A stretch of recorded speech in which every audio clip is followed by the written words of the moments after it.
Dans la ville de Ramatuelle, il y a une place. Elle est belle, la place de la ville de Ramatuelle. Sur cette place, il y a une pierre. Elle est belle, la pierre, sur la place de la ville de Ramatuelle. Sous cette pierre, il y a un trou. Il est beau, le trou, sous la pierre, sur la place de la ville de Ramatuelle. Dans ce trou, il y avait un œuf. Il était beau, l'œuf, dans le trou, sous la pierre, sur la place de la ville de Ramatuelle. Dans cet œuf, il y avait une pie. La pie s'est envolée. Elle est allée de ci, de là. Elle a aperçu, elle a vu, elle a écouté, elle a entendu. La pie s'est posée sur mon épaule. Elle a parlé, parlé, parlé. Moi, je l'ai écoutée. C'est à mon tour de vous raconter ces histoires.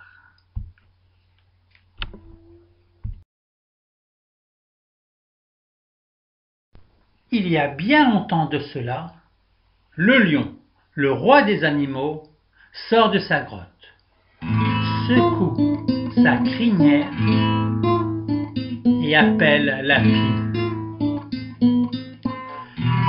Il lui demande de rassembler devant lui tous les oiseaux du monde. Aussitôt, la pie s'envole. Elle survole des déserts de sable, des déserts de pierre, des océans, des montagnes, des forêts. Et chaque fois qu'elle rencontre un oiseau, elle lui demande de faire passer le message. Ce qui fait que très rapidement, tous les oiseaux du monde se retrouvent devant le lion, qui s'avance et prend la parole. Il dit: les oiseaux n'ont pas de roi. Vous devez en choisir un. Les oiseaux se regardent. Mais oui, c'est vrai, il a raison, mais oui, c'est vrai. Les uns disent: c'est celui qui a les plus belles plumes. D'autres disent: c'est celui qui vole le plus rapidement. La pie prend la parole, elle dit: le roi des oiseaux sera celui qui volera le plus haut. Aussitôt, les oiseaux les plus petits s'envolent. Il y en a tant et tant qu'on a l'impression que la terre s'arrache du sol. Il y en a tant et tant dans le ciel qu'ils forment une grande boule. La boule s'étire, devient virgule, puis redevient boule, puis redevient virgule, boule, virgule, boule.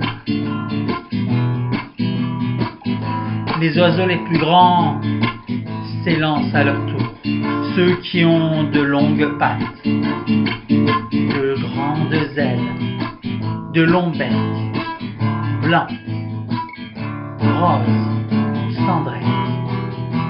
Ils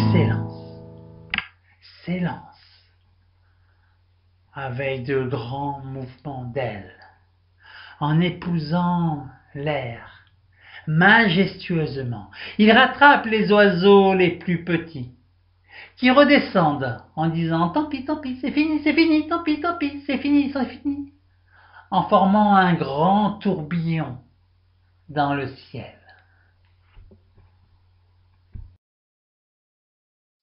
De l'œuf est sortie une pie. Elle s'est envolée, est allée de ci, de là. Elle est revenue, m'a donné un œuf. J'ai ouvert l'œuf. À l'intérieur, une pie qui s'est envolée de ci, de là, revenue, m'a donné un œuf. À l'intérieur, une pie envolée, revenue, donné un œuf. Une pie envolée, revenue, donné un œuf, envolée, revenue, donné un œuf.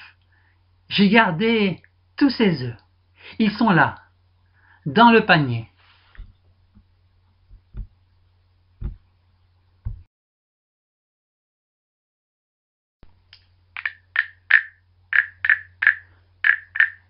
Dans l'herbe fraîche, encore humide de la rosée du matin, il y a une grenouille, encore toute jeunette, toute maladroite. Et quand elle s'en met les pattes et se retrouve sur le dos, elle se met à pouffer de rire. Elle se met à pouffer de rire. Et plus elle rit, plus elle a envie de pouffer de rire. Elle s'éloigne de la ferme où elle habite et se retrouve sous un grand arbre. Sur cet arbre, il y a un corbeau. Les plumes, le regard noir. Ce corbeau a faim, a très faim. Il a tellement faim qu'il en a mal à son ventre. Il regarde à droite, il regarde à gauche, il regarde en haut, regarde en bas et voit dans l'herbe cette petite grenouille, toute appétissante et facile à attraper. Il ouvre ses ailes et plonge sur la petite grenouille. Dans une ferme de Kernilis, il y avait 3 petits cochons. Dans une ferme de Kernilis, il y avait 3 petits cochons.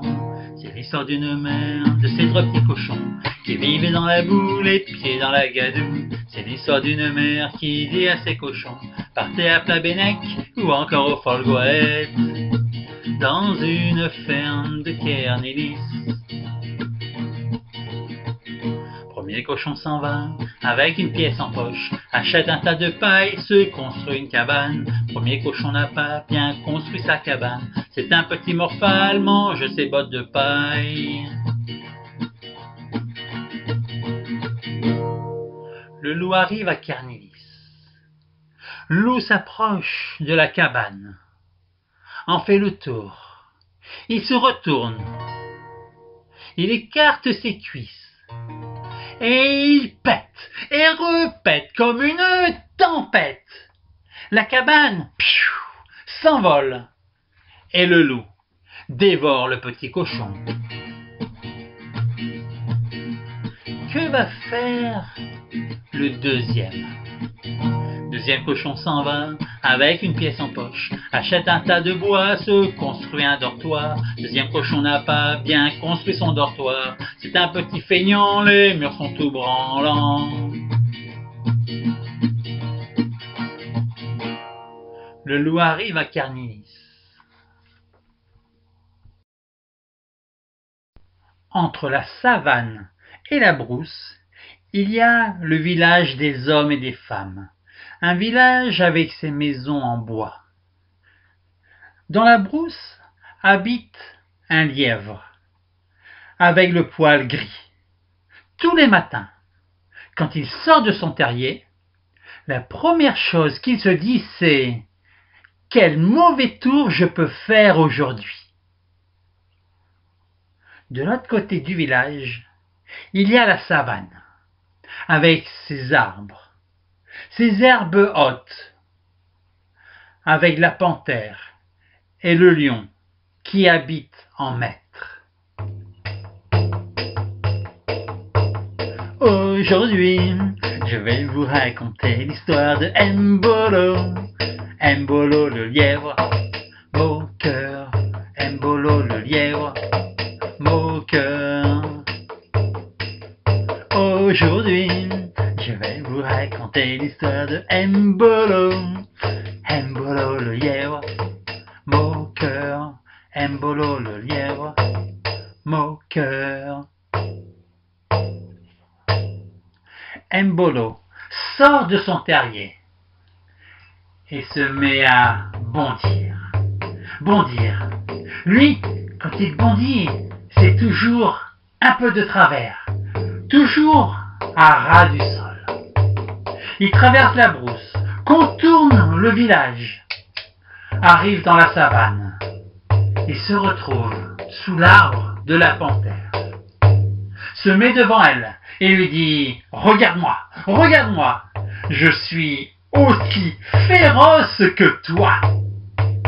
La panthère ne lève même pas le museau.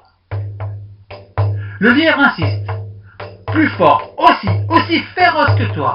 Écoute-moi bien. Je vais m'avancer vers le village, et plus je m'approcherai, plus les habitants auront peur, et ils partiront. Et quand je me retrouverai au milieu du village, il n'y aura plus personne. Suis-moi, et tu verras que je dis vrai. Et si je mens, tu pourras me manger. » La panthère relève la tête et lui dit « C'est bon, je te suis. » Le lièvre bondit, et comme à son habitude, toujours un peu de travers, toujours à ras du sol, dans les grandes herbes, suivi de la panthère. La panthère, elle, quand elle bondit, c'est très haut, toujours au-dessus des herbes